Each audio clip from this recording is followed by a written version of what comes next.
Hello, everyone. I'm like 30 seconds late, but I made it.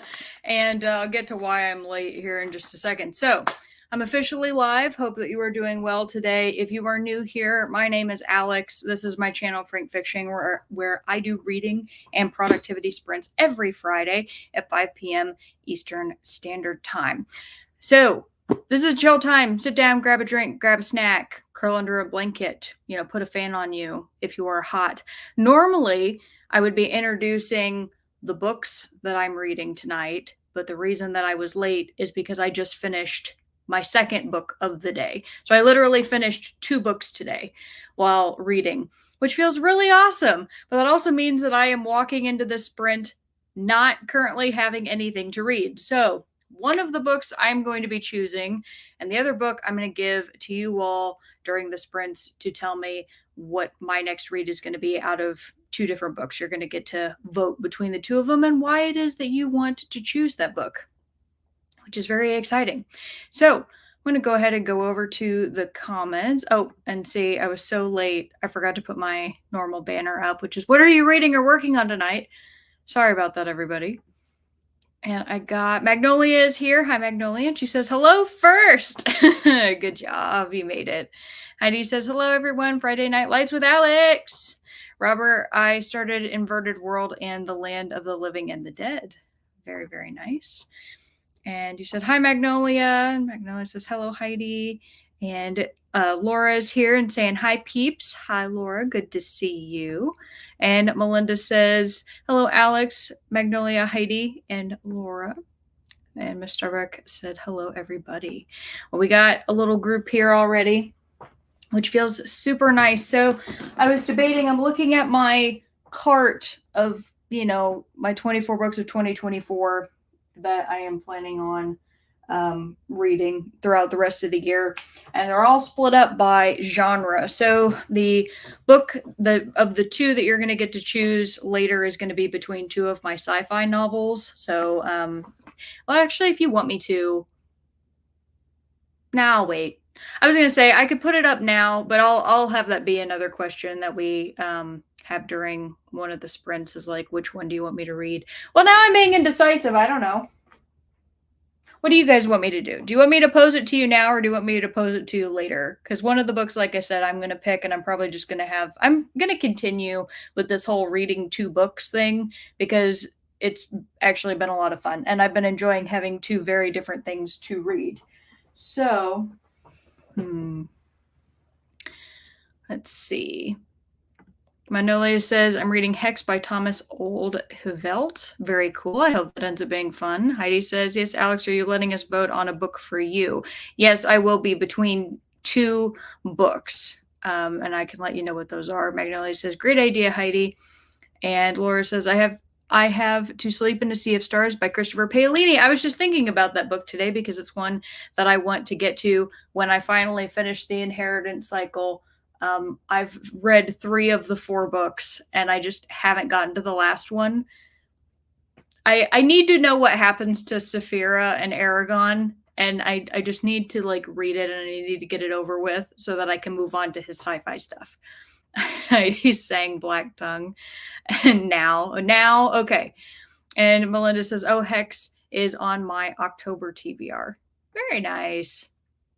So one of my questions, if I can get back to my banners, was going to be, what will my next sci-fi pick be? So I have Upgrade by Blake Crouch or The Doors of Eden by Adrian Tchaikovsky. Both blue. Didn't do that on purpose. But I'm trying to decide between these two, which I'm going to read next, and probably based off of your all's vote is going to decide what book I read in companion with them. So you can let me know between these two. Upgrade, The Doors of Eden. Doors of Eden is a lot chunkier than Upgrade as well, so it's going to take me a longer to get through this one. Blake Crouch, as you all know, is one of my favorite authors. I adore his writing. Both of his other books I've read by him, I gave 5 stars to. I have never read Adrian Tchaikovsky, but I obviously know that he is the author of the Children of Time series, which widely regarded as being amazing. I remember Rob actually was the one who recommended that this be one of the books I asked for Christmas, and this is the one that I got, or one of the ones that I got. And yeah, it does say, Arthur C. Clarke award-winning author, Children of Time, but this is a standalone novel. This isn't part of a series, which is why I would be comfortable reading it and why I put it on my 24 books of 2024. I did not want to start with another series because I actually do have the first book for Children of Time, but I'm not ready to start that yet. So let me see what everybody says. Da-da-da. And Magnolia says, haha, I was expecting you were familiar with Hex, Alex. You know what, if I saw the cover, I might be, but admittedly, I can't think of it off the top of my head. And hello to you, combat veteran. Happy to see you again. I hope that you're having a wonderful evening. And Heidi says, Doors of Eden. Okay, so we got one for Doors of Eden. Magnolia says, cool, Melinda. I hope you enjoy it as well. Yes. Angela is here. Hi, Angela. Angela says, hi, everyone. I finished Stardust, and now I'm in the middle of the ocean at the end of the lane. Can't stop a gaming. Yay! I'm really happy about that. Heidi wouldn't be, but I'm happy about that. I'm glad that you enjoyed them. Okay, so we've got one for upgrade. One for Doors of Eden, one for upgrade. Laura says upgrade. If the author is a favorite, he has a priority. Okay, that's very fair. That's a good why. And Rebecca is here. Hi, Rebecca. Rebecca says, hi, listening to Mickey 7 by Edward Ashton and reading Boys in the Valley by Philip. It's either Fracassi or Fracassi. It's probably Fracassi. I've been saying it wrong this whole time, knowing me. That's awesome. Are you going to be doing that for Kat and I's, our book club? Is that why you're reading it, or are you just reading it for fun? Because I'm excited about our book club. And Magnolia says, why? Just a feeling that it's time for upgrade and maybe a 5-star. Yeah. Jamie says, hi, Alex. Hi, everyone. Hi, Jamie. Good to see you. Everybody is currently voting on whether my next sci-fi read is going to be Upgrade by Blake Crouch or The Doors of Eden by Adrian Tchaikovsky. I currently have 2 for Upgrade and 1 for The Doors of Eden. I might leave this question up through our next sprint just in case anybody else pops in, which means I have to pick what I'm going to read during the sprint. It's either going to be that or I'm going to be taking notes because... So one of the books that I finished was Light from Uncommon Stars. And I have a lot of thoughts about that. And I feel like I'm going to make an independent video about it because people might be interested in my thoughts about that one, only because it was a finalist for the Hugo Award in 2022. And I like anything. I like any book that has been nominated for a Hugo Award. I want to see how I feel about it. I think that that's a fun thing to do. And my thoughts on that book are quite interesting. And that's all I'll say. Jamie says, just got back from dropping off 5 kittens at the shelter, so I'm down to just 5 rescue babies plus 1 kitten who is staying. Meow Reese. Oh, well, that's awesome. I'm glad that you were able to drop off the other 5. It sounds like they're doing well, so that's great. Rebecca says, yes, I would make it through a little out of my comfort zone. Oh, good. So you are reading it because of our book club. That's amazing. Thank you. And Jamie says, read Tchaikovsky. I've been reading his books this season. Heidi says, yes, leave the vote up for latecomers since my choice is losing. Actually, now you're tied. Jamie threw it in with you. So there you go. So we got 2 for Upgrade and 2 for The Doors of Eden. So there you go. And Zach is here. Hi, Zach. Zach says, hi, I'm reading The Fox Wife. Oh, Siri, go away. My phone came on. Shut up. Okay. It says, hi, I'm reading The Fox Wife by Yang Zichu. Is historical fantasy of 1908 China. I probably would really enjoy that. I love that kind of historical. Well, is it? So you said it's historical fantasy. Is there like historical fiction elements, I'm guessing, as well? I probably would like that. Magnolia says, I'll vote for Upgrade. And Laura says, Jamie, Meow Reese is an awesome cat name. I completely agree. Melinda says, haha, you said Siri and my phone lit up. No, I'm so sorry. Better than me saying, Alexa. I'm not going to do that to you all. Zach says, Doors of Eden. Okay. So we currently have 3 for Doors of Eden and 2 for Upgrade. I'm going to have to try to keep track of this. Hold on. I have to get a gonna have to get a note card, and while we're doing the sprint, I'll write down. That way nobody can accidentally double dip on me, because knowing me, I'll end up losing track. I'll write down what everybody's vote is at the end. So that'll be fun. But that means I have to pick what I'm going to read during our sprint. Oh, goodness. Everything's toppling over. That's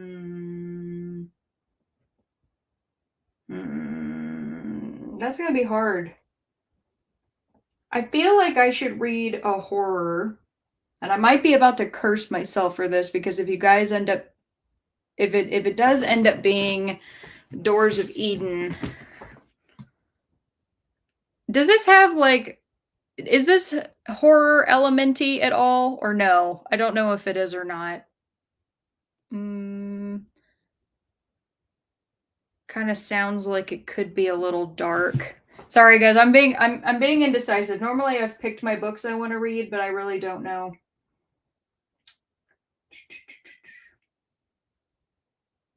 I could also pick like A Life After Life by Kate Atkinson, which is on my list. And I also have Little Fires Everywhere.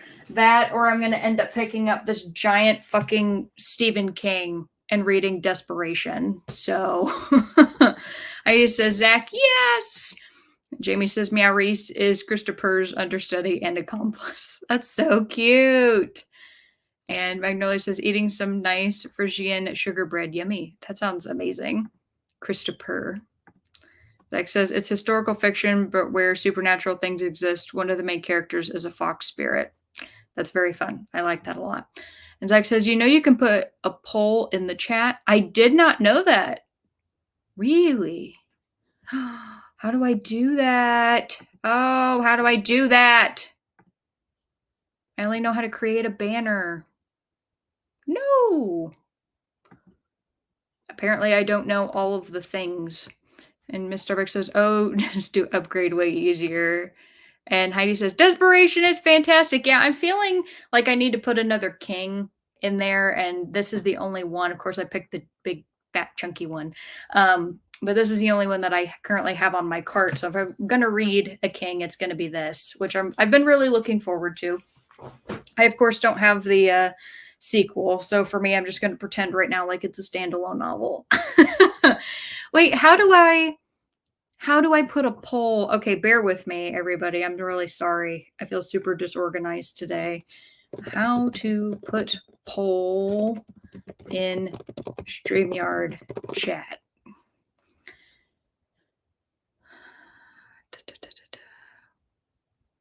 You have to use live poll. Oh, it's like a plugin. Oh, I'm going to have to figure out how to do that then. That's not going to take like 2 seconds.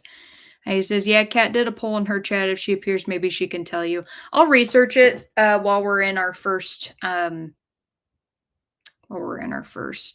sprint. And you know what? I think I'm going to go ahead and I'm going to start King. I'm just feeling it.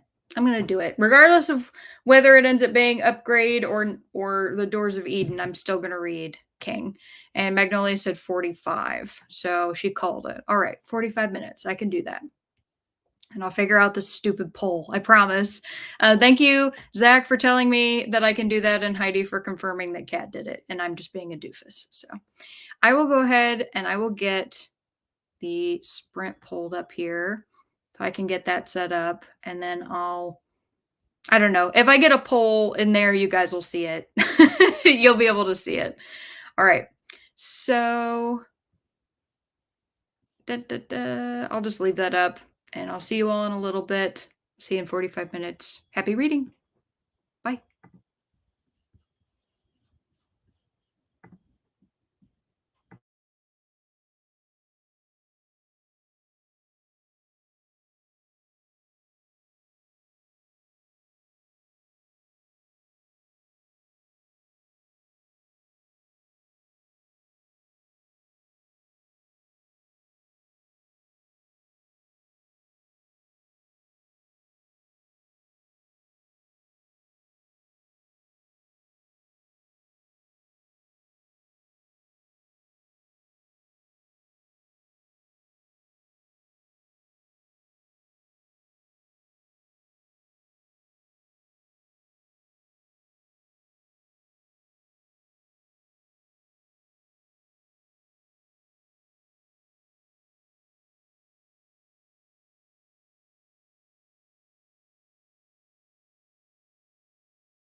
All right, everybody. Come on back.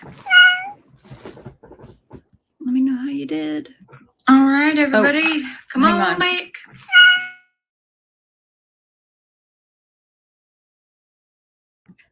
Sorry about that. My volume, I have my poll on the other screen, so I don't ever have myself live like on the other screen watching on YouTube, but because I did the poll on YouTube for Upgrade and the Doors of Eden, I had it up, and so I was getting I was getting an echo because my sound was on. So anyway, you all did the poll. I got 18 votes in the 34 minutes, and 56% of you all said that you wanted me to read Doors of Eden by Adrian Tchaikovsky. So that's what I'm going to be reading. So Upgrade is going back on the shelf.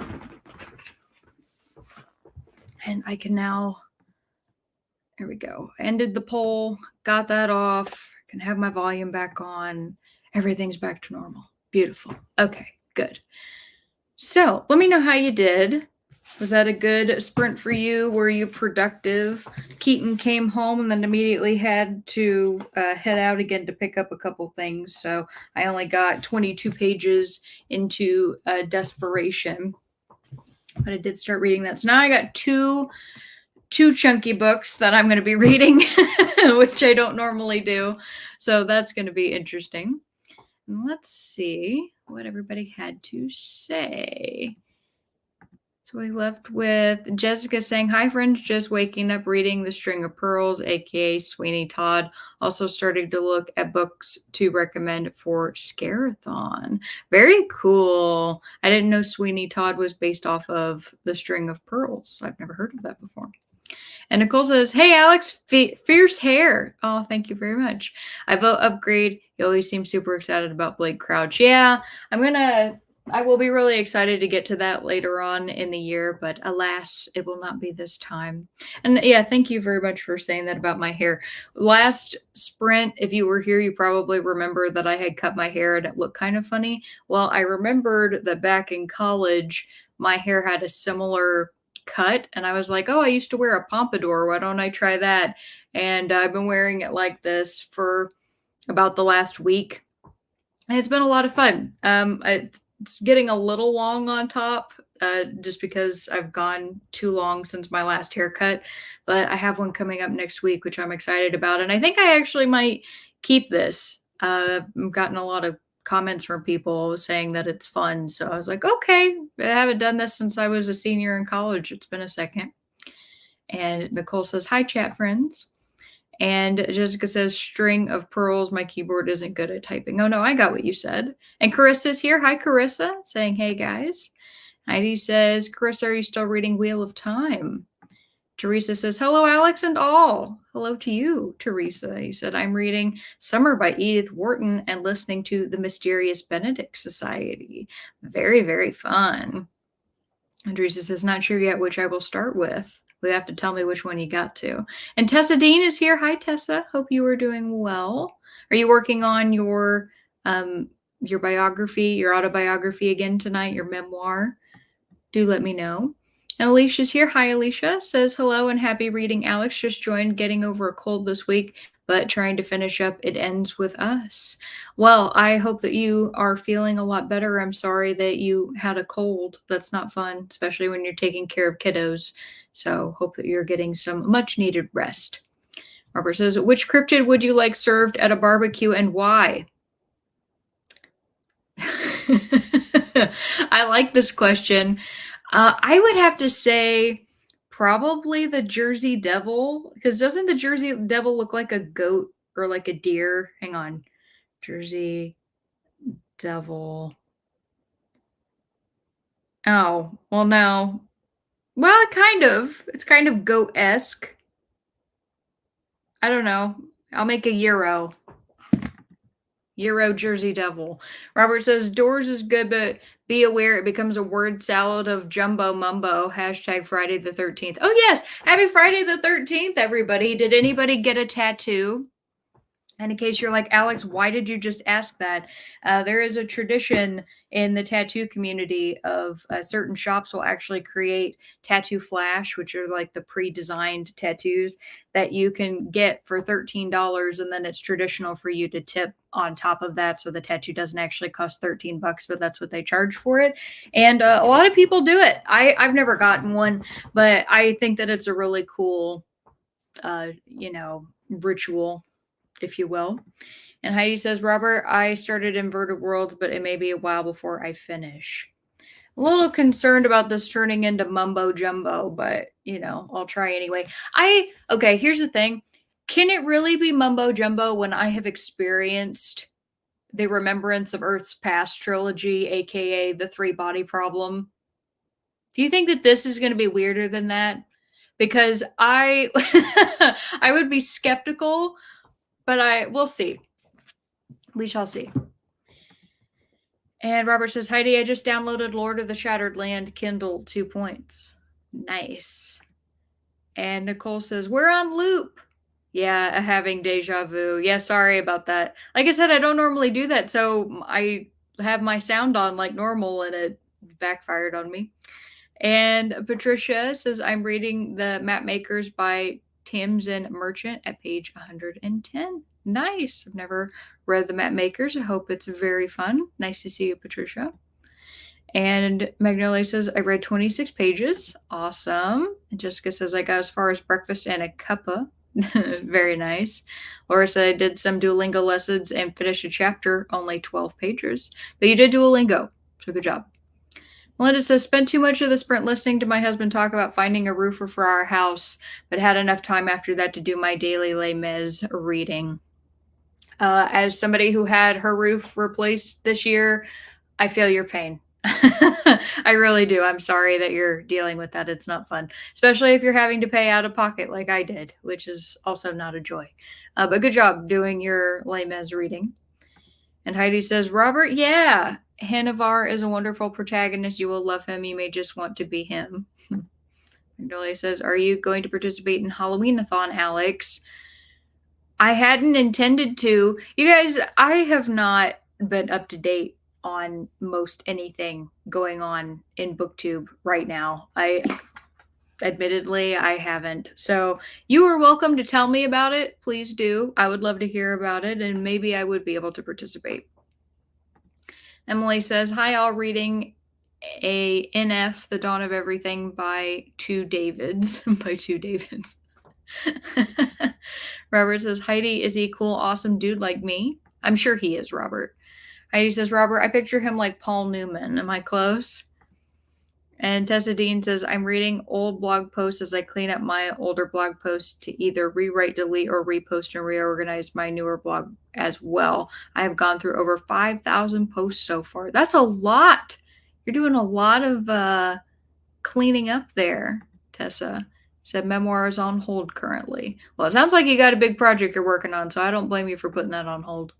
Zach says, I really like Desperation too. One thing I'll note is the main young woman is from Rose Matter by Stephen King.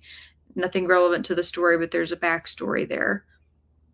I have heard of Rose Matter, but I didn't know of the connectedness. Of course, all of his stories, according to, the biggest fans who create these giant maps, they're all interconnected and take place within the same universe. But that's interesting. I might end up, if I like her, I might want to go and read that. Barbara says, Heidi, Paul is good. I'm more Steve McQueen. Heidi says, Alex, you can always softy enough that door book. Yeah, that's true. I could. If I end up getting into it, I'm like, God, I can't do this, I will probably softy enough it, but hopefully not. Maybe it's going to be so amazing. Maybe I'm going to get 2 really amazing chunky stories, and it's just going to be an awesome time. But the funny thing is, because I have both of these books, I think no, there's still 2 more larger stories, because I have The Luminaries down below, which is over 800 pages, and then I have Dune, which of course is thick. So I'll still have a couple chunky boys. Laura says, I got tattoo last Saturday actually on my thigh. It's still healing, but mostly okay now. Very nice. What was your tattoo of? That sounds like fun. Also, what style is it in? And Nicole says, finish my thumbnail. We'll upload and read during next sprint. Very nice. Jamie said, that was a nap with cats sprints. Super nice. Heidi says, actually, Steve McQueen may fit Hannah more. You'll see. I hope you love it as much as B. I just got book 2 in hand of The City of Marble and Blood. And Jamie says, jackalope might be tasty. I like that. And Jessica says, insert plug for Scarathon here. Points-based bingo board game designed to take you out of your comfort zone if anyone wants to come hang out. It's also for my birthday and BookTube anniversary. Oh, that's cool. That's so cool, Jessica. I love that you're doing that. Yes, everybody should check that out. And Magnolia says, Kelsey is the host. It will be from the 22nd of September until October 31st. And the rules are very, very loose. It's more about the fun. I recommend. Okay, well, that's cool. I also like games that have looser terms so that, like, you don't get stuck, maybe reading something that you don't necessarily want to read. Jamie says, my sister and her boyfriend both got new tattoos today. Very nice. What were their tattoos? And I'm assuming it was probably Flash, but if it wasn't, let me know. Nicole says, I go to deep fried Oklahoma octopus. I've never heard of an Oklahoma octopus. That's a legit cryptid. That's also hilarious. Deep fried Oklahoma octopus. I was actually telling my friend Brian, I will eat calamari. Like, I'll eat squid. I don't like eating octopus because I'm like, they're too smart. They're too much like people. I don't want to eat them. Magnolia says, me too, since I am a mood reader. Yes, that makes a ton of sense. Also, let me know, you all, how long you would like the next sprint to be, and I will come up with our next question now that the voting has ended. Very well. And I'm happy to know how to do that now. So thank you, Zach and Heidi, for explaining that, because I can do more polls now, which is fun. I'll just, be sure not to have the echo on next time. And Magnolia said another 45. Sweet. That's easy then. And Angel said at 45 as well. Perfect. And Nicole said, chances are the Oklahoma one is a squid, but octopus was more alliterative. Ah, yes. And Laura said, my tattoo, I don't know the style. There's an eye, a colored, and a Chinese dragon, only lions, also a Chinese knot. Okay, very cool. I'm sure if I saw a picture of it, it would be fantastic. So good luck in the healing process. I know it's itchy. Give it a good tap, tap. I'm sure you know that. You know all that stuff. I always found that to be a really funny bit of advice of like, yeah, when it itches, don't scratch it. Just Jessica says, I gotta go. Time for grocery shopping. Apparently not allowed book shopping. Well, enjoy your groceries. And Nicole says, bye, Jessica. Awesome. So I will get our banner up here. Okay, so I came up with this, and I think this one's kind of evil. Would you rather stub your toe on your bed frame every day before going to sleep, or only be allowed to brush your teeth with chicken-flavored toothpaste? Oh, I made myself laugh with this one. Heidi says, if you watch the TV show Resident Alien in season 2, an octopus is the main character voiced by Nathan Fillion. Of course, the star's co-star from Firefly. Yeah, I'm very familiar with Nathan Fillion because I watched a lot of Castle. I enjoyed Castle. Zach says, how does the squid make the Oklahoma octopus laugh? Tentacles. And Jessica says, yum, chicken flavored toothpaste. Ow! Okay, so I will let you all think about that glorious question that I've come up with. And Nicole's smiling at that one about the tentacles. Yes, I like that as well. It's a wholesome joke. I'll tell you all a joke really quick. What is the difference between a hippo and a Zippo? One weighs a ton, and the other's a little lighter. Enjoy that. Okay, so gonna put our timer up here. I'm gonna wish you all happy reading, and I will see you all in a bit. Bye.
All right, everybody, come on back. Let me know how you did. Sorry, Keaton stopped by to say hi, and my dryer was running, so let me shut this door. There we go. That might need to do laundry. So, before we left, I asked you all the question, would you rather stub your toe on your bed frame every day before going to sleep, or only be allowed to brush your teeth with chicken-flavored toothpaste? I have a feeling some of your answers will surprise me. So let's see. Yeah, Jessica's with the yum chicken flavored toothpaste came in first.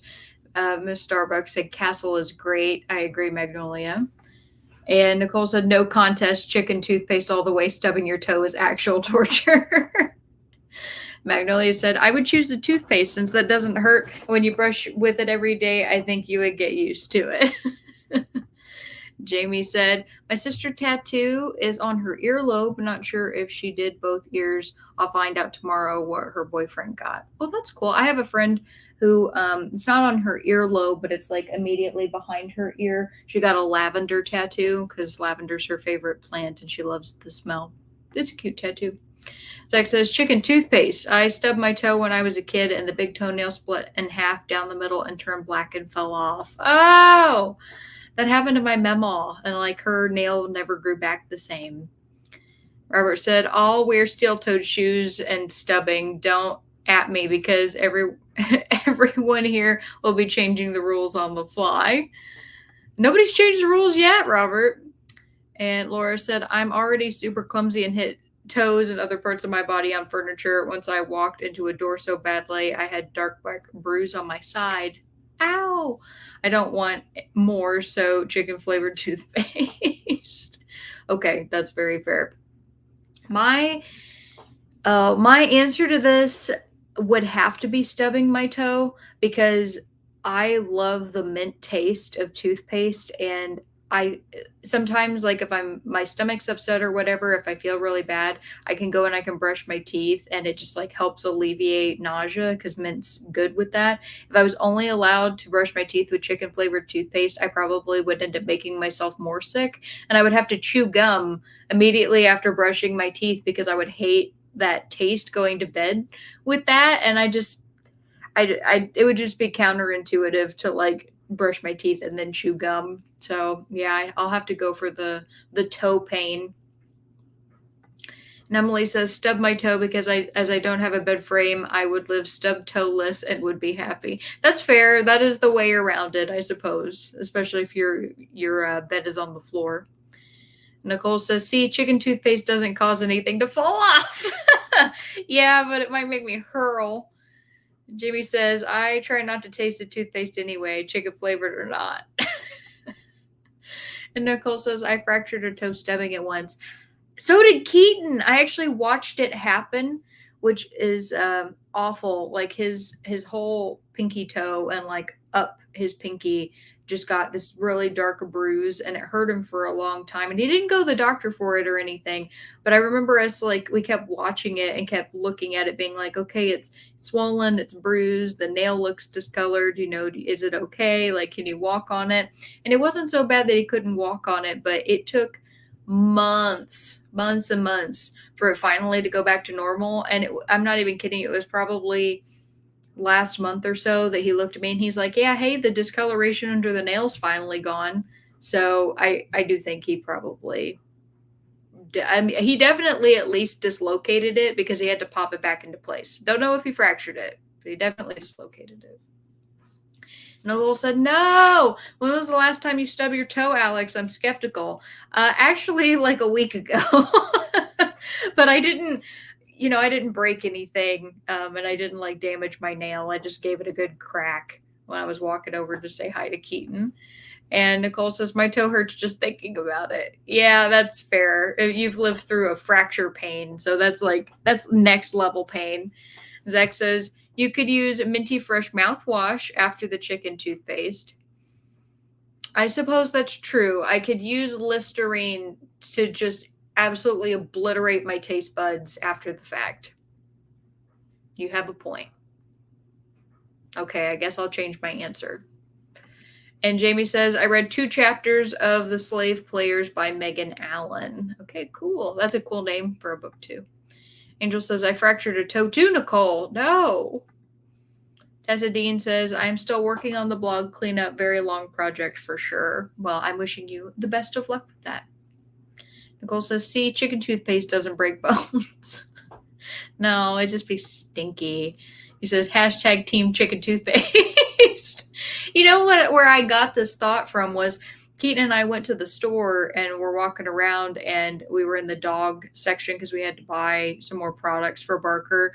And of course, they sell chicken flavored toothpaste for dogs. That's where this thought came to my mind. So I just imagining like, yay, team chicken toothpaste. And it's like a package of dog toothpaste. And Nicole says mouthwash won't help your toe. No, it won't. You're right. And Laura says, I read 1 chapter. Good job. Oh, yeah, I didn't tell you all where I was. So I got to like the next section, to section 4 of Desperation. And then I picked up The Doors of Eden. Both of them have pretty disquieting beginnings. So I may have picked 2 books that are going to be similar in tone. I really have no idea.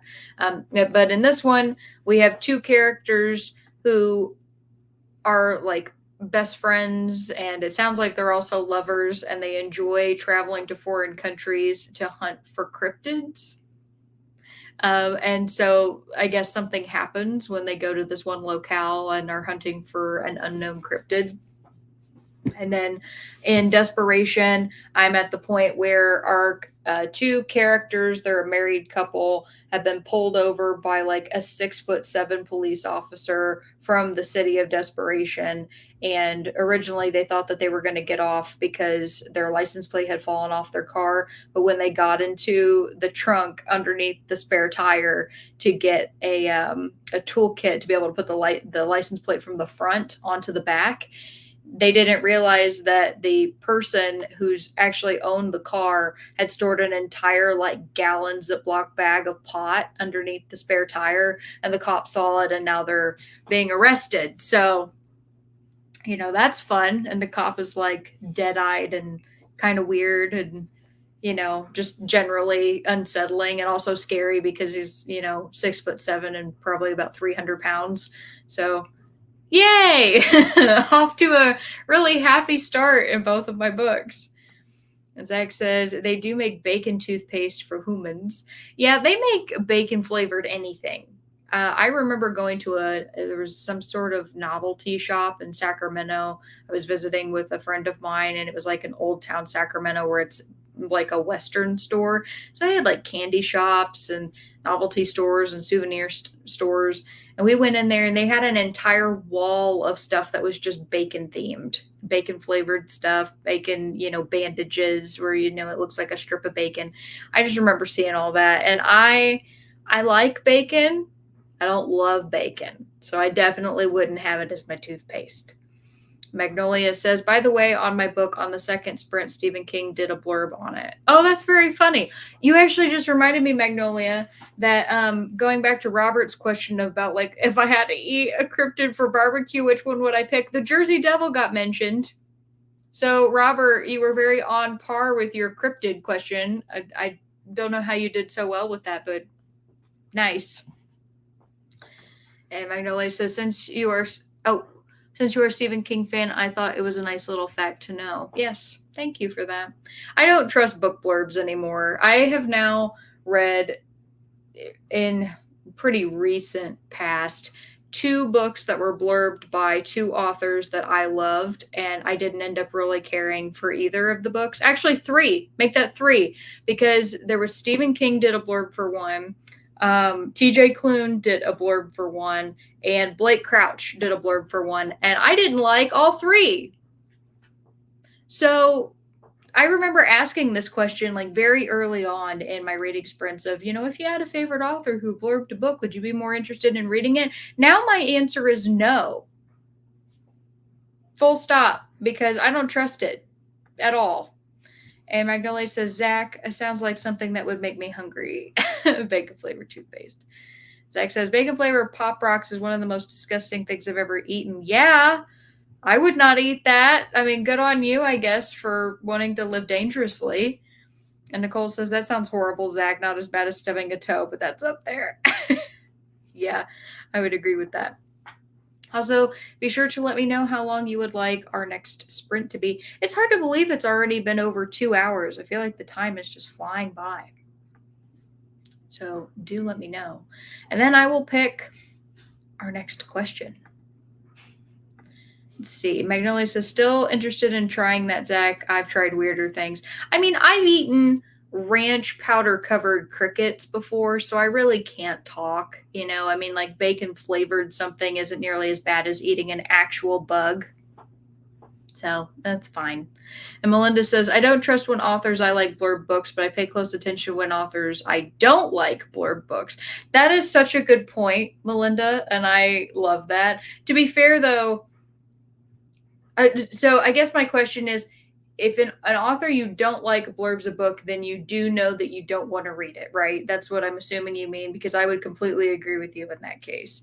Like, I just don't trust them anymore. And that some authors are like asked by their agents or they're just paid to blurb books, and some of them don't actually read them. I'm not going to say that's everybody. A lot of authors, I imagine, probably do try to endorse stories that they actually genuinely love. But when you see those on the cover of a book where it's like 3 words, where it's like fierce, terrifying, thrilling, best book of the year, George R.R. Martin, I'm like, how about no? I'm not really sure that you actually read that, sir. Melinda said 45. And Magnolia says, like, oh no, Sumstroming. I don't know how well I pronounced that, because the U with the umlauts makes the middle of the word fuel. It's that U sound, Fürstroming, or Surstroming. I apologize, my friend. I just absolutely butchered your beautiful language. And Zach says, sizzling bacon Pop Rocks makes sense, and it's a cool effect to me, but they were gross. Pop Rocks are cool in general. Laura said, I'll go to bed. Good night. Good night, friend. Have a good evening. And Nicole says, I'm saying 30 next time just because we never say 30. Okay, that's fair. Night, Cherry. And Magnolia says, I eat all kinds of bugs as well. And Nicole says, I've heard bugs are good. Bugs are a really good source of protein. I mean, if you were to like mash them up and mix them with things like peanut butter and berries and whatnot, they would be good for you. So I definitely think that there's nutritional benefit if we ever are having protein shortages. Melinda says, depends on the book, but it at least is a proceed with caution book. Very fair. Robert says, blurbs, whatever they are called before the chapter doors, make sure you read them all, because at some point it'll blow your mind. Okay, I did read. I'm not one of those people that skips like those intro chapters. So what Robert is talking about, for those who haven't read it, there's the beginning of the book, a list of all of the different ages of evolution of the Earth, the different like Triassic and Jurassic periods and Cretaceous and the Pleistocene and all of that. And before each section, there, if I can turn the page, is a prelude that, says which period that a certain professor is talking about. It says, an excerpt from Other Edens, Speculative Evolution and Intelligence by Professor Ruth Emerson of the University of California. And then it goes into the actual story after the blurb. So that's cool. I will read them, I promise. And Storm is here. Hi, Storm. Storm says, hi, everyone listening to Surwa Boateng's Guide to Vampire Hunting. It's a middle grade. Well, I hope you're enjoying it. I want to let you know, Storm, that I'm reading Desperation. It has been ordained that I must read Desperation now. Melinda says, they usually try to get authors who are similar to the author of a book to do the blurb. So if I don't like the blurbing author, it's a sign the book isn't for me. That's very fair. And Magnolia says, that is Swedish, not Dutch. Haha. Oh, that's fair. That's very fair. And Nicole says, hi, Storm. And you said, it's fermented herring. I'm going to pass on that. I'll pass. I love fish. Fermented things, not a big fan. I love pickles, like pickled things I enjoy. I had this conversation with my dad that pickled herring, can't eat it. I don't know why. Not for me. Storm says, hi, Nicole. And Nicole says, a single serving of grasshoppers has 14 to 28 grams of protein. How many is a serving? That's a great question, but grasshoppers are big. Like you'd have to eat fewer of those than you would have to eat of like a cricket. And Nicole says, depends on stage of life cycle. 2 grasshoppers are complicated. Oh, good. Don't want to eat the old ones, apparently. I don't know. I'm imagining the more, like, the bigger they are, the more protein they have. Magnolia says they have a lot of protein indeed, Nicole. You don't have to eat a lot, I believe, but I can't tell you how much. I mean, in a lot of cultures, they'll eat, piles of ants, and they roast them, and that's a snack. So I don't know. I think that if you are in a situation where you need to eat and you need to get nutrients as best as possible, there is absolutely no reason why you can't eat bugs, except that, it just might be kind of a off-putting experience. And Nicole says 100 grams of large grasshoppers, according to Babe's Bay Area Bug Eating Society. Thanks, Google. Oh, wow. What an acronym. I'm a babe. And Magnolia says, I'm going to bed now. Bye bye, all. Good night. Hope you have a good evening. And Storm says, hope you like it. I remember liking it back when it came out. My taste has changed, and now I don't care much for his books as when I was younger. That's very fair. Well, and you said that not a lot scares you anymore either. And the more that you read his stories, the less scary any of them are. So I get that. Robert says, eating bugs, hashtag no. Just a no. That is very fair. So let's see. Melinda said 45, so we got another 45 up on the clock.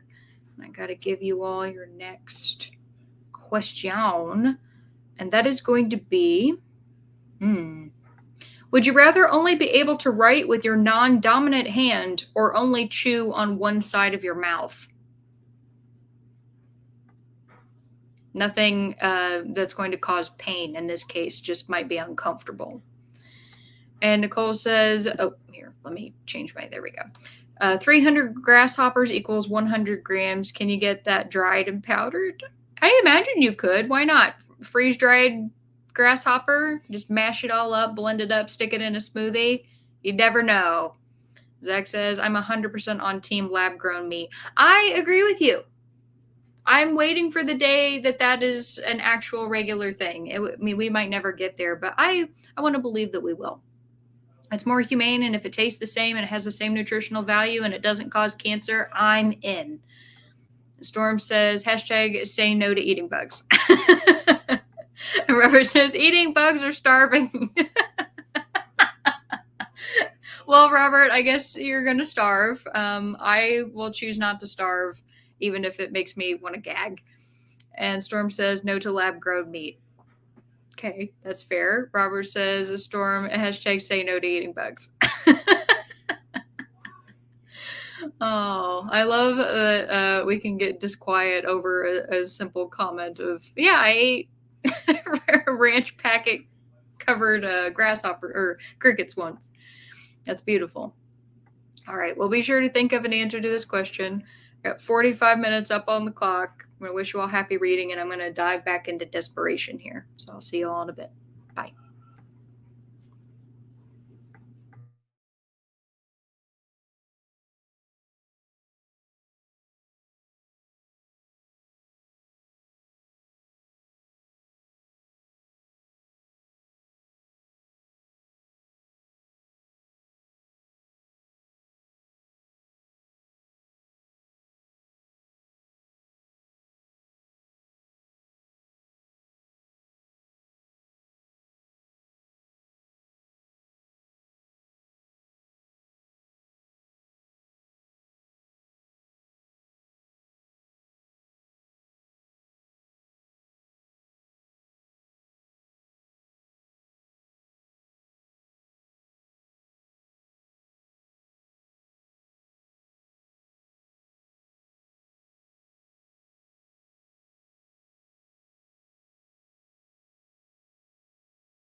All right, everybody. Excuse me. Come on back.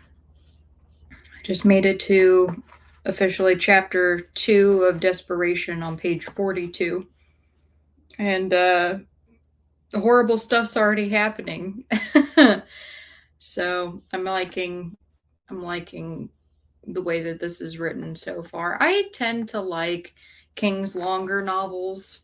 I think that's when he has his best character development. So that's why I find it very interesting that he just killed off one of the main characters that at least I should say somebody I thought was going to be a main character, but now very obviously isn't. So I don't know what that means for the people who are going to come later, but it's quite interesting.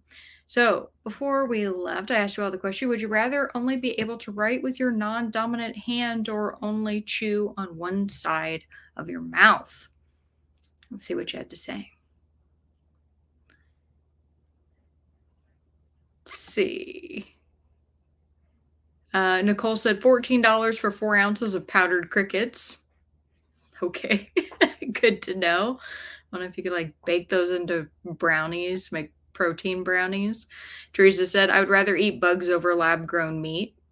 And Nicole agreed. Okay.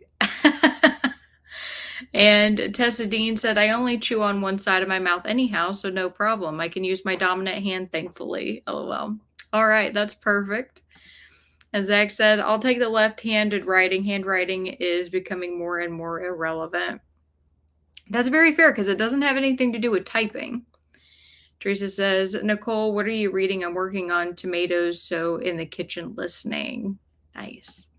Alicia says, I am ambidextrous, so writing with my non-dominant hand isn't an issue, so I choose that one. That's a very cool skill. Good to know. And Robert says, I'll go with non-dominatrix handwriting. Rob, I don't know if you meant to put that, but if you didn't, I know what you're searching. And Robert says, is that a plate of sauerkraut? Oh, yeah, I was eating during the live show, and I replied it was a baked potato. Robert asked if it was with a side of stag beetle, and I said no, it was with a side of mochi, sesame flavored. So, the dinner of champions. And JK is here. Hi, JK. JK was asking everyone what we are working on tonight. And I am just starting tonight both Desperation by Stephen King and The Doors of Eden, which people voted on. This is by Adrian Tchaikovsky. 2 thick books, which means it's probably going to take me ages if I'm reading them at the same time to get through both of them, but who knows? I could completely devour them. And Lauren is here. Hi, Lauren. Lauren says, hello, Alex and friends. I hope that you are having a wonderful evening, Lauren. He says, what's everybody reading tonight? Sounds like everybody's reading quite a variety of things. And Christina says, hi, Alex, just lurking today, spending some quality Friday the 13th time with my son. Oh, very fun. I didn't think about the fact that since it's Friday the 13th, it's very appropriate for me to start a Stephen King novel, just like with the horror element. So that's fun. And Emily says, finished my reading of Dawn of Everything, so switched over to How High We Go in the Dark by Sequoia Nagamatsu. Oh no, Nagamatsu? Yes, Nagamatsu. How High We Go in the Dark is a book that I'm very interested in getting to eventually. I don't own a copy of it or anything like that. I'm sure I could get it at the library. You said, answer my question. Non-dominant hand ambidexterity is a skill that can be learned. Yeah, I agree. I mean, if you practice something with your non-dominant hand, eventually you can get good at it. It's just going to take extra time. Christina says, remember to hydrate and like the hug button. Thank you. I have been good staying hydrated tonight, but I think that's also because I ate a salty potato. And Rob says, JK, hello. I'm reading The Train by Roger Wheatley later, playing Shin Megami Tensei 4 now on the Switch. I know of that game. Hope you're having fun. Lauren says, How High We Go in the Dark looks interesting. I'll put it on my list. Very nice. He said, I'm working on Salem's Lot by Stephen King. New movie on the book soon. Oh, I didn't know that they were... Well, have we talked about that? not you and me specifically, Lauren, but I feel like somebody might have mentioned that in the chat before. But I would be curious how a movie adaptation of that book would go. But cool that you are also reading a Stephen King too. Melinda says, I've had enough dental work done in my life that I'm good at only chewing on one side of my mouth. And Nicole says, left-handed because I feel like I'd adjust without long-term issues. I agree. And that's my same answer is I would rather just be forced to write with my left hand because while I wouldn't enjoy it and it would be incredibly slow, at least at the beginning, I wouldn't be worried that I would only be wearing down one side of my mouth. So there you go. And he said, I finished my book, Blackwater by Joyce Carol Oates. Super disturbing. Super disturbing. That's not typically in the wheelhouse of the books that you read, Nicole. I know you don't like to be like scared or uncomfortable. So was that a book that you chose for yourself or was that a recommendation by somebody? I've never heard of Blackwater, so I don't know anything about it. Melinda says, I'm working on The September House. That is a trippy book. I feel like I have heard of The September House, but I also don't know anything about that. And Jamie says, I finished a couple more chapters of my arc and snuggled some kittens in that sprint. Love it. I got Bubby in here with me right now. He's hanging out right here. Little turd ball. Hi, Bub. Is your tongue sticking out? Is your tongue sticking out? What are you doing, Bubby? I can't tell if that's his tongue or his lip, but he's just kind of looking at me. Let's see. Storm says, made it to 32%. Very nice. Said, oh, and I would pick chewing on one side of my mouth as I'm pretty much do that now. There you go. Melinda says, Salem's Lot is one true horror Stephen King book I've read. Scared me so much I didn't sleep for ages. Really? Wow. I read Salem's Lot pretty early on in my Stephen King journey, and I can honestly say that that book did not scare me. Funny enough, I was not a big fan of that story, but that's an unpopular opinion. A lot of people love Salem's Lot, and I just didn't, unfortunately. Emily said, I'm 3/4 of the way done and definitely recommend. Love how it's different perspectives on life after a dystopian pandemic. Oh, that sounds really interesting. As long as you don't mind, of course, the pandemic element, which I do not, because I read Stations 11 during COVID. So very cool. And Nicole says, I did it to myself. I have no one else to blame. Oh, well, you know what? At least somebody didn't trick you and go, oh, yeah, you should totally read this, Nicole. It's right up your alley. And then it'd just be extremely uncomfortable. But good on you for finishing it. It kind of surprises me that if it really bothered you that you pushed on. So good for you.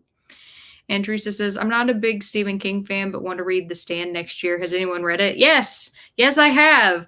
Said, I read a Disturbing Child book last night. What was the Disturbing Child book? As far as The Stand goes, if you are willing to commit to an additional 200 to 300 pages, which I would recommend that you do, you should definitely read the uncut version of The Stand. That is the version that Stephen King deems to be the true one. It has the extra content that his editors originally made him cut out until The Stand became such a wide success that they let him reprint it with his additional content. Really gives you some extra background on some of the main characters and kind of just what they went through with their families or more about their personality. I really enjoyed it, so much so that I did end up selling my copy. I gave it 4 stars, but I was like, it's such a long book. I don't know if I'll ever read it again. But I was talking with Keaton about it, and he ended up really liking the way that I described it so much that he bought a copy. So I have a copy in the house again, which is kind of fun. And I recommend that one. But you have to really like long books. You have to like a variety of character perspectives, and you have to be okay with like, I don't want to say like the 3-act structure, but the way that that book is kind of laid out is you have the beginning where like you can say that there's mass chaos. You have the middle of everybody forming a plan of like where to go. And then you have the end of now everybody's made it and this is what they're dealing with. All the while there's like this overarching evil that is, I'll just say, throughout the land. And it's a really interesting story. And Zach says, I think there's double Kindle points today. Ho ho. Lauren says, Melinda, I'm on chapter 6. Things are about to go crazy and I'm ready for it. Cool. Storm says, the stand is boring. I disagree, Storm, but I also, again, I love all of Stephen King's longer books. Because I've enjoyed The Stand, Under the Dome, It, Needful Things. I'm probably going to end up enjoying Desperation. Just going to throw that out there. I don't know for certain, but I probably will. So, pretty much the longer his novels, the happier that I am. And Teresa says, a dumpster dog, horrible about cruelty to animals. It was translated from French. Nope, don't want to read that. Don't want to know. I don't want to read about anything about cruelty to animals. And that is one thing I will say in here that makes me really sad is I'm only 42 pages in and there's already been 2 animals that have been murdered and hung from signs. And not like they haven't been murdered on the page. Like we didn't know the animals when our characters arrived. They were already dead. And you can assume that the person who killed them is a character that we've been introduced to. But yeah, I hate that. The kind of thing when it happens in books always makes me really uncomfortable. And especially if I know the animal, like if it was a pet, I'll cry. I'll cry if they die. Zach says, still reading The Fox Wife and enjoying it. Just dual perspectives between a detective and a fox shifter. Cool. Storm says, if you like super character driven stories, you will like it. Buddy, read it with a friend. We both thought it would never end. Or Buddy read it with a friend. That's very funny. I can understand why these kinds of books wouldn't appeal to everybody, but for whatever reason, they really appeal to me.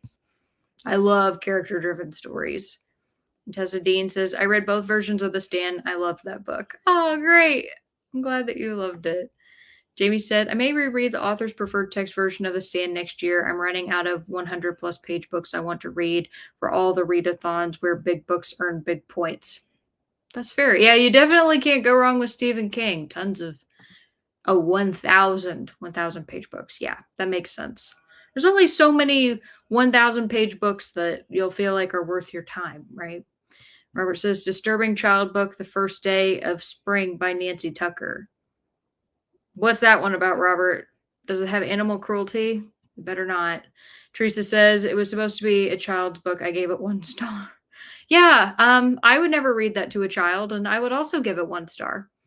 And Lauren said, if you like long Stephen King novels, have you read all 7.5 books of the Dark Tower series? No, I haven't. So, Lauren, that's one of my, I guess, surprising things about my Stephen King journey is I own a copy of The Gunslinger.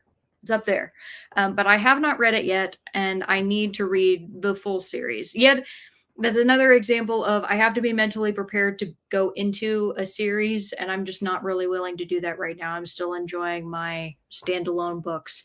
I might be more willing to enter a series once I get through the last book in the Chilling Effect series by Valerie Valdez, because you all will remember if you saw my video on that I accidentally started a series unintentionally. I went to the library, picked up Chilling Effect, thought it was a standalone sci-fi romp. Turns out it was a trilogy. I've read the first 2 books and now I need to read the last one. And I just finished another trilogy thanks to finishing the Remembrance of Earth's Past series, and I'm like, okay, I'm getting there. I'm about ready to be able to dive back into multi-book things. And I don't count Discworld. For anybody who's like, Alex, but you're in Discworld too. Discworld does not count. It gets special privileges. Zach says, Zombie by Joyce Carol Oates is a wild ride with disturbing content. I mean, sounds interesting. I don't mind disturbing content in books. I just don't want it to be about animals. Storm says, I do like a few Stephen King books, The Shining and Christine. I've read The Shining. I have not read Christine. And Zach says, I have read The Stand, but it was about 20 years ago. Yeah, I wonder if when he had the uncut version printed. I definitely feel like that was more recently, but I honestly couldn't tell you. Teresa says, there are some Joyce C. Oates books I have never heard of. Or these are some books I've never heard of. Cool. Lauren says, when you're ready to dive into it, I have all the books and would be happy to hook you up. Oh, thanks. I appreciate that. I would be sure to return them as well. So I really appreciate that, Lauren. And Jamie says, Dark Tower series is another reread for next year, probably starting with my birthday in late March. Sweet. And Jamie says, Discworld is always an exception. Agreed. 100%. And to honor Nicole, who said that she was going to ask for 30 this sprint, I will go ahead and I will do 30 minutes for the next one. And then at that point, we'll probably be down to the last 2 sprints of the evening. I'll take a guess. And Tezadine says, I didn't care for the Dark Tower and never read the rest of them. So when you say the Dark Tower, you didn't start with the Dark Tower, right? You read the Gunslinger? Because that's one of the deceptive things about that series is the Dark Tower, the name, is the last book of, isn't it 7? A 7-book series. And Jamie says, Hazards of Time Travel by Joyce Carol Oates is a good one. I like the sound of that. I like the title. And Nicole said 30. Yay! Yeah, you got it. I will go ahead and change that really quick. Let me see here. Yep, there we go. Perfect. I got that. I'll go ahead and get the timer up. Oh, Lauren says, Jamie, bring the horn with you on your trip around the wheel. The wheel of time. Oop.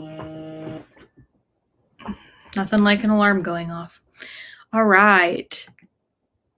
Got 30 minutes up on the clock. I got to give you all your next question, which is going to be, would you rather be forced to give up beer or apple cider in the fall? Beer or apple cider? I wish you all happy reading, and I'll see you in a bit.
All right, everybody, come on back.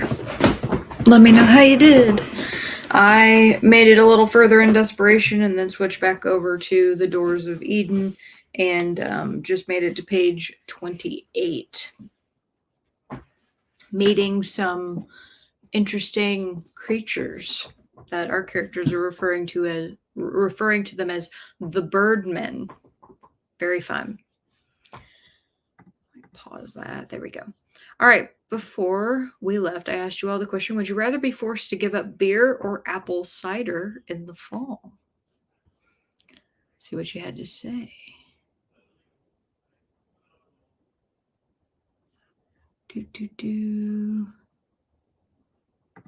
Zach says, I will give an animal violence trigger warning for Desperation. That doesn't bode well, but thank you for the warning. I'll mentally prepare as best I can, which is still not great, but I'll try. And JB said, The Gunslinger was written many years before the rest of the series, and it is obviously written by a younger, newer, less experienced author. Okay, so I'm guessing then that the later books are better than the earlier ones? And Tessa Dean says, whatever one was first, I read it and then never went any further. Okay, that's fair. Yeah, I've heard a lot of people don't like The Gunslinger. So, Jamie, that seems to make sense. Storm says, I don't drink either, so would happily give up both. All right. And Teresa says, I don't drink much of either, but I asked my husband. He says probably apple cider. Okay. Tessa Dean says, I don't drink either of them, so giving them up would not be a problem. All right. Zach says, it took me 4 attempts over 12 years to force myself through Dark Tower. 4 attempts over 12 years. Wow. That's a long time. Would you agree that the earlier novels are not as good as the later ones? Do you have like a stretch or a series or certain books that you were like, yeah, these ones are the best ones out of the 7 or 8 that there are? And Alicia says, I don't drink beer anyways, so I will give up that one. I could never give up apple cider in the fall.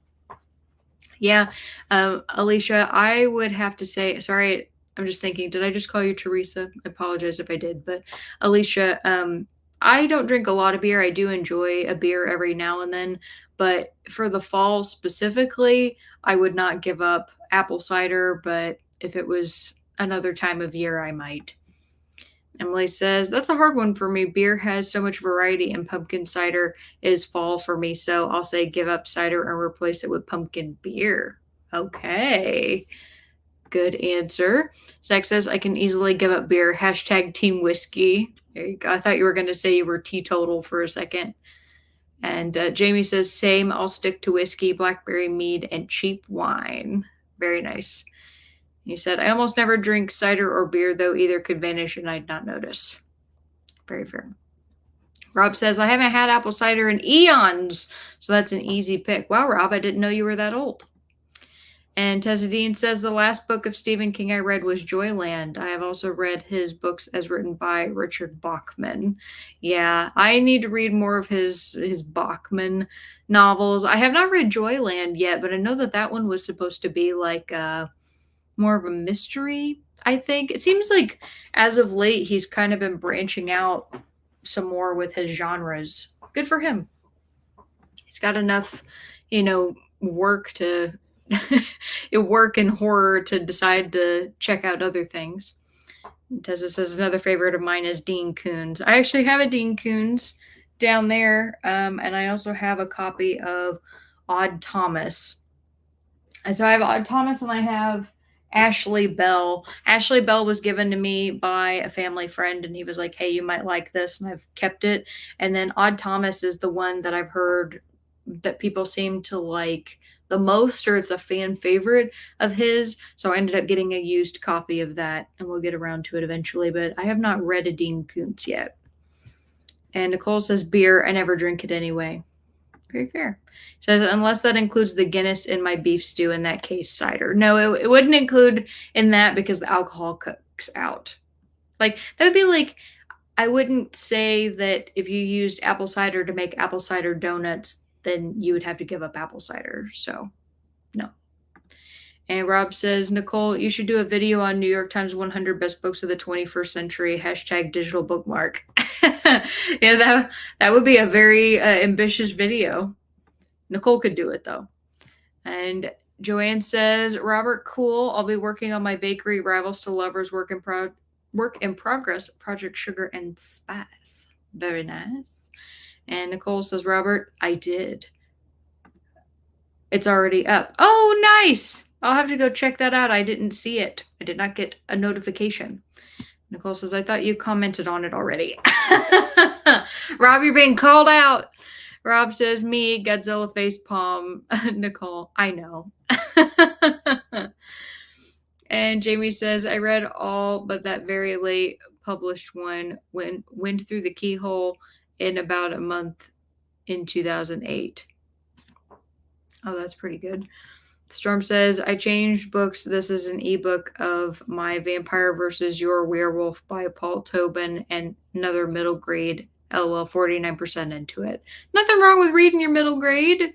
I recently acquired some extra middle grade novels that I'm looking forward to reading. I also got a copy of The Giver for $3, and I was like, well, but I'm going to get around to that because it's a book that a lot of people had to read as a kid, and I didn't, and I don't know anything about it, but it was super thin. I was like, I could easily get through that in no time. And Tessa Dean says, yes, I would call Joyland a mystery. I loved Odd Thomas. Very nice. Yeah, Nicole, I'm going to have to go check out your video on the 100 best books of the 21st century. That's very cool. I love it. All right. So we're right at the 4-hour mark. You know what? If it's okay with you all, just because I'm feeling kind of tired tonight, I think I'll do one last 45-minute sprint, and then we'll be ending, right around the 5-hour mark, which is where we normally end. So I'm just going to do one last one. And Jamie says, The Giver is very good, but Gathering Blue, book 2 in the series, is my favorite. I didn't even know it was a series. Dang it, with all these books being part of a series, I had no idea. Robert said 57. We're already at 3 hours and 57. Robert wants another 57 minutes. Unless, of course, you meant 37, which I don't think you did. Zach says, I like the first 3 Dark Tower books. They're quite problematic these days. I can't really say why without being slightly spoilery. Okay, well then, yeah, don't say. That's okay. You don't have to tell me. I will be able to deduce that on my own, I'm sure. I mean, The Shining's problematic for its own variety of reasons as well, but a lot of people still love that book. So I think I've already said this on the channel. I thought The Shining was fine. I didn't hate it, but I didn't really like it either. I think I gave it like 3 stars or something like that. It's okay. And I haven't seen the movie by Kubrick, so I have like no frame of reference, but reading that book with the amount of times that the N word is said was just, it's like a wave, and it disgusted me, and I couldn't believe that a book was allowed to be published with that in it so many times. It was awful. The premise of the story wasn't my favorite either, but that's okay because a lot of his other novels I love. But this means that we have come to the point in the evening where I must ask you my question I ask every week, which is, what is one thing you've accomplished over the last week that you are proud of? Do tell.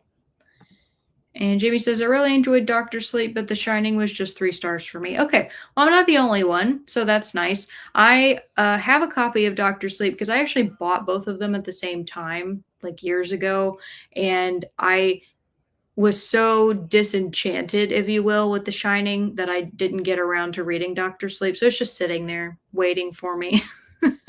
Who knows? I might like it more given the fact it was written so much later. But yes, do tell me. What is that one thing that you accomplished over the last week that you're proud of? I'm going to update the timer here to 45 minutes. Get that up on the clock. And I'm going to see you all in a little bit. Wish you happy reading. I need to get a refill on my water. I still got a little bit, but not very much. Hydrate. Okay. Drink fluids. And I will see you in a bit. Bye.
All right, everybody, come on back from the last sprint of the evening. I covered, let's see, I got to 55 in Desperation and to 37 in The Doors of Eden. So I'm happy. I got over 90 pages of reading done tonight, which is wonderful. Also, gosh, sorry, it looks so dark in here. Second, there we go. It's a little bit better. Too bright. Go back. There we go. That's fine. All right. So before we left, I asked you all the question, what is one thing you've accomplished over the last week that you are proud of? So let's see what you have to say. Nicole said, I bought furniture, called all the people, and finished all the details so we can move in next week. Yay! That is so awesome. I'm happy for you and wonderful. Congratulations. And Tessa Dean says, I've worked very hard on cleaning up my older blogs. Some I have rewritten and reposted, and some I just deleted. The blog I am keeping, I am reorganizing. My work has improved over the years. That's wonderful to hear, and you've done a lot of work, so keep it up. And Teresa says, I missed the last chat, was eating gluten-free fish sticks with salad. That sounds very tasty. Healthy dinner. And he said, Nicole and Robert, did you hear the interview with the guy in charge of that 100 books? Most of the people who voted were authors and voted for their own books. Oh, that's terrible. Wow. I'm going to have to find that. That's some piping hot tea. Teresa said, Jamie, Books Gathering Blue was also my favorite. Or Gathering Blue is also my favorite, excuse me. And you said, I'm so excited for Nicole. Invite us over to see I Really Am Harmless. And Zach says, not exactly an accomplishment, but I did just got the dog. I'm dog sitting for 2 weeks, so I have a new fur friend on loan. Oh, that's so fun. I hope you have a great time dog sitting. I love puppers. And Emily said, finished How High We Go in the Dark, 4 stars. Thanks, Alex, for the sprints and all the company. Anytime. Happy you made it, Emily. Happy you finished a book, too. That's awesome. Jamie said, as of today, my total rescue kittens, not including my current 5, is 20 for this year. We only kept 1. Oh, you're doing such a great job, Jamie. I'm proud of you. It's wonderful.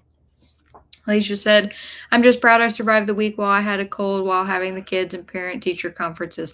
That's a lot. Yeah, I mean, it's already tough having a cold with your kids, but going to parent-teacher conferences too, not fun. So great job. So thanks for sprints. You're most welcome. And you said you also finished your book, which is great. Storm said 53% in my ebook and watched some YouTube. Very, very nice. And Nicole says, that is some tea, Teresa. Yes, it is. Jamie said, yay, Nicole, I'll be watching for the home tour video. Yes, that'll be fun. See all the bookshelves, too. Robert said, Teresa, 60 books on the York Times list will be forgotten in 20 years. Robert, I think you're being too generous. I think they'll be forgotten in about 5 to 10. Nicole said, no home tour, but maybe a labyrinth photo shot. Oh, that would be cool. Very, very cool. Let's see. My thing I was happy I accomplished over the last week is I hosted another event and had 88 people attend. And they really liked it. And I had authentic Italian food, which is fun. And when I say authentic Italian, I mean the guys showed up and were speaking Italian and it owned the family business that we got the food from for over 20 years. And it was really cool.